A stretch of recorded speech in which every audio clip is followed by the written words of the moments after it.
예전에 저는 이제 병원에 심었는데 특이한 거 한쪽만 심었어요. 보여주려고. 양쪽을 이렇게 비교해서 보여주려고 저는 한쪽만 머리를 심었거든요. 제일 많이 하는 거는 20, 30대 여성분, 남성분들 그들이 원하는 거는 얼굴을 작아지게 측면의 라인을 또렷하게 잡아주는 게 요새 병원의 시술에 저희는 트렌드고 비절개가 지금 그래도 한 15년 이상 많이 이제 활성화가 돼 있어요. 그러니까 훨씬 더 수술하고 난 다음에 통증은 줄어들게 되었고요.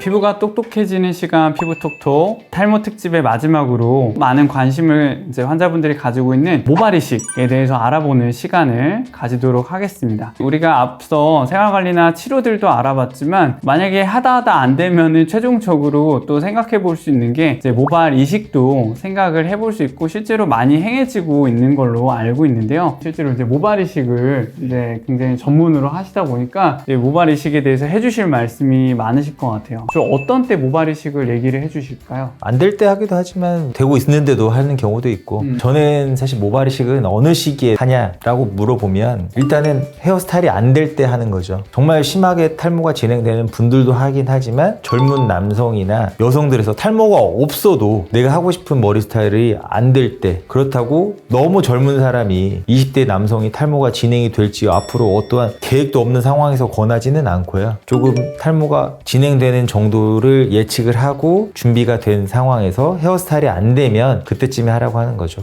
근데 아무래도 병원이 강남에 있으시다 보니까 굉장히 많은 탈모 환자분들이 이제 모발 이식 생각하고 오시는 분들이 진료 보러 오실 텐데 특이한 경우도 굉장히 많을 것 같아요. 그런 분 혹시 뭐 특별한 케이스도 있으실까요? 원형 탈모가 심하게 있는데 수술을 원하는 경우 절대 안 하죠. 잘 모르시는 분들은 원형 탈모가 있는지 잘 몰라요. 원형 탈모가 이제 이렇게 원형이 생기는 게 아니라 숱이 좀 줄어든 것 같고 그런 경우에는 모르시는 분들이 있죠. 그래서 그런 거는 수술하면 안 되겠고 가족력이나 또 그 환자의 그 머리카락을 잘 보면은 이제 머리가 앞으로 진행될 것 같다. 그런 사람들이 수술을 하기 전에는 약물 치료를 열심히 할 마음의 자세가 돼 있고 그런 각오가 돼 있고 하라고 나는 얘기를 합니다. 그러니까 예를 들어서 머리를 여기를 심어놨는데 뒤가 확 나가버리면 하나만 하지 10년 뒤에 그런 사람들은 약물 치료를 같이 병행할 각오를 갖고 하는 게 중요하죠. 수술하고 끝내버린다 이러면 안 되죠. 오늘 하셨던 분이 좀 특이한데 미국에서 오신 분 이미 미국에서 4번을 수술을 했어요. 그분은 한국 분하고 결혼해서 제가 굳이 영어를 쓰지 않아도 대화가 됐는데 약을 또 안 드시더라고요.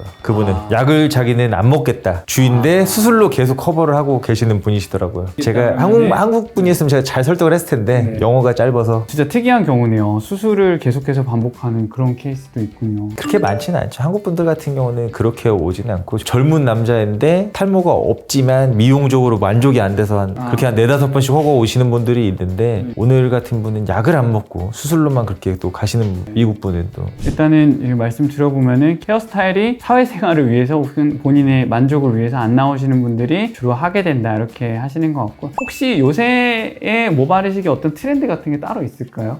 저희 병원 자랑 좀 해도 될까요? 네. 특이한 거 하나 있는데 저 머리 심었을까요? 안 심었을까요? 그렇게까지는 생각을 또 안 해봤네요. 예전에 저는 이제 병원에 심었는데 특이한 거 한쪽만 심었어요. 보여주려고.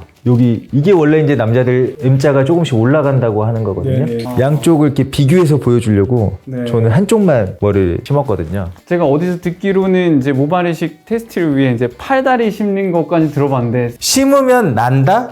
끝. 그건 아니에요. 심어서 났다가 아니라 자연스럽게 나는 게 중요한 거지. 몇 가닥 심어서 났다고 그게 끝이 아니라는 거죠. 그러니까 내가 할 수 있는 머리가 그냥 자연스럽게 보이는 미용실 가도 모를 정도의 그 정도로 머리가 나야 되는 게 전반적인 흐름이 그렇게 돼야 되는 거고 그리고 제가 제일 많이 하는 거는 젊으신 분들이 저희 주요 고객입니다. 그러니까 20, 30대 여성분, 남성분들 그들이 원하는 거는 얼굴을 작아지게 남자들도 바버샵 가서 머리를 예쁘게 자르고 싶단 말이에요. 뭐 사이드 파트 컷이나 이런 걸 하려면 이쪽 측면 부분에 짧은 머리가 어울릴 수 있도록 구렛나루도 많이 심고요. 측면의 라인을 또렷하게 잡아주는 게 요새 병원의 시술에 저희는 트렌드고 여성분들은 당연히 뭐 머리를 올리기도 하고 흐르기도 하고 묶기도 하고 다양하게 앞머리도 할 수 있도록 그 결을 맞춰서 이런 라인을 잡아주는 것. 측면 부분을 교정하는 게 저희가 제일 많이 하는 수술인 것 같아요. 그러니까 우리가 울세나 슈링크해서 여기 안면 윤곽을 잡는 것처럼 헤어라인 교정을 통해서 이제 윤곽수를 하는 것처럼 한다. 그죠. 헤어라인으로 윤곽을 하는 거죠. 네. 저는 뼈를 건드리지 않고 다만 머리카락을 이용해서 이런 선을 전진 배치하고 그리고 구렛나루가 없으면 턱이 또 이렇게 길어 보이고 그쵸. 좀 넓어 보이는 느낌이 있는 거를 구렛나루가 있으면서 이 아래턱이 좀 작아 보이는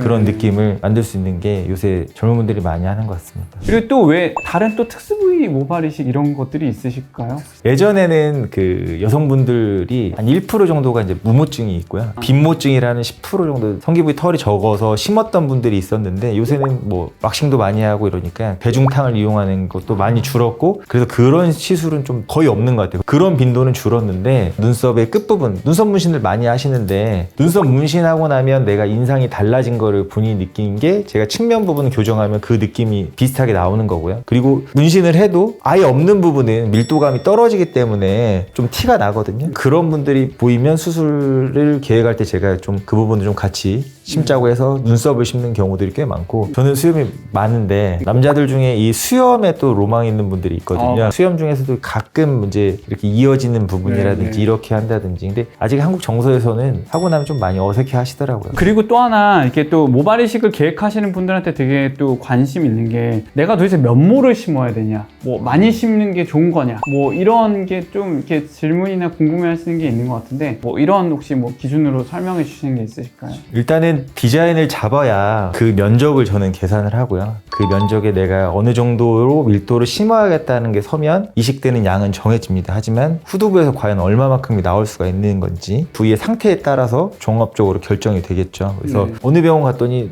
싸! 근데 많이 심어줘. 굉장히 좋은 병원이죠. 근데 과연 그거를 몇 모인지 본인들이 집에 가서 셀 수도 없는 거고 심은 게 과연 잘할 건지에 대한 것도 의문이 될 거고 심기 전까지 병원을 알아보는 환자분들이 갑이지만 병원을 결정하고 수술실에 들어가는 순간은 을이 되는 상황이니까 그거는 좀 병원에 대한 믿음이라 저는 생각을 하고요. 그거는 제가 꼭 지켜야 될 약속이니까. 근데 거짓말 하기 시작하면 끝이 없고 그걸로 많이 현혹이 되는 분들이 가끔 계시는데 좀 저는 그걸 잘 확인해 봤으면 좋겠어요. 그 모스라고 하는 거는 일단 저는 디자인을 하고 면적을 재고 그 다음에 어느 정도 양이라고 말씀을 해주고 그 다음에 후두부에서도 어느 정도 나올 건지를 얘기를 해주는 병원이라면 그 모스가 그래도 정확하지 않을까. 근데 결론적으로는 그런 것들이 제일 중요한 게 이렇게 자라 나왔을 때 이렇게 내가 보기에 만족스러워야 되는 게 또 중요한 것 같아요. 사람들이 말하는 것 중에 모수를 많이 심고 싸다. 또 하나가 생착률이 몇 프로다. 근데 우리가 3,000개를 심어놓고 면모가 자라는지 세보지를 않았는데 생착률이 몇 프로다 말하는 거는 거짓말이라고 저는 생각을 하고 저는 그래서 생착률이라는 용어를 쓰지 않고 당신이 기대하는 결과치에 내가 90% 이상은 무조건 할 것 같다. 그리고도 당신이 생각하는 거에 조금이라도 아쉬움이 있으면 제가 다음번에 보강에는 어떻게든 마무리 짓겠다. 털이 몇 개가 나고 안 나고가 아니라 결과물이 얼마만큼 나오느냐가 중요한 시대가 되지 않았나라고 봅니다. 그리고 모발 이식을 우리가 이제 받으신 분들 후에 뭐 이렇게 관리를 어떻게 해라, 이제 헤어스타일링 언제부터 해라, 뭐 이런 얘기 뭐 어떻게 뭐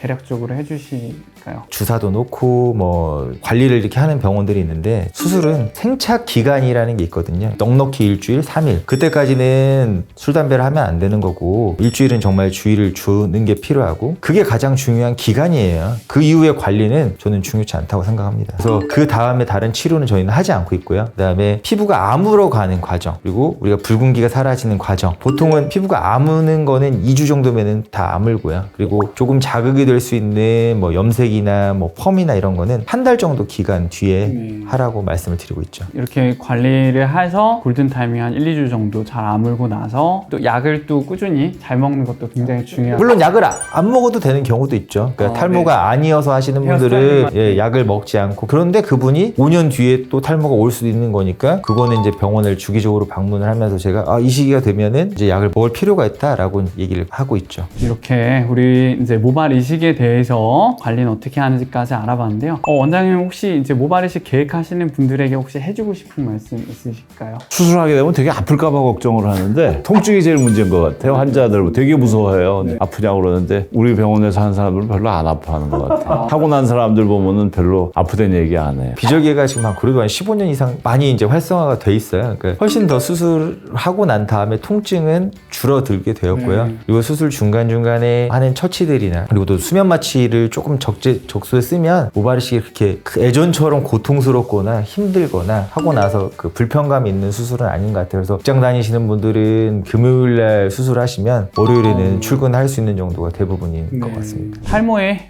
치료부터 해서 모발이식까지 계획을 세우실 때는 모발 전문으로 치료하시는 피부과 병원에 내원하셔서 진료를 받아보시면 이런 계획들을 다 무리 없이 짤 수 있을 것 같습니다. 자, 오늘 탈모 전문가이신 우리 심우영 교수님, 원장님, 그리고 이승용 원장님 모시고 긴 얘기 나누어 보았고요. 탈모의 A부터 Z까지 다 한번 얘기를 해보는 시간이어서 뜻깊은 시간이었다고 생각을 합니다. 그래서 피부톡톡을 시청하시는 여러분께 많은 도움이 됐을 거라고 생각하고요. 또 우리 탈모에 대해서 궁금한 점이 있으시면은 댓글을 남겨주시면 답글을 달아드리도록 하겠습니다. 내용이 도움이 되셨다면 좋아요, 구독 꼭 눌러주시고 피부톡톡 마무리하도록 하겠습니다. 감사합니다.